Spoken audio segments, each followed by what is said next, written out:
মারিয়ার কথা অনুযায়ী তখনও রক্ত ঝরছিল নীরজের দেহ থেকে অবিরাম। হয়তো সেই অবস্থাতেও তাকে হাসপাতালে যদি নিয়ে যাওয়া হতো, হয়তো বা অকালে চলে যেত না ২৬ বছরের তরতাজা যুবককে। আর জীবনের মতো ছেলের টেলিফোনের অপেক্ষা ত্যাগ করতে হতো না নীলম গ্রোভারকে।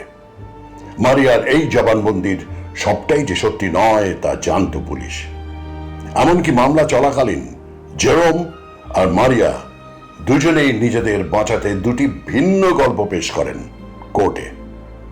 কিন্তু আপাতত পুলিশকে কিছু প্রমাণ পেতে গেলে প্রথমেই খুঁজে বার করতে হবে লাশ। কিন্তু এখন কথা হচ্ছে, লাশ কোথায়? এ ব্যাপারে মারিয়া যা বলে তাতে তাজ্জব হয়ে যায় পুলিশও।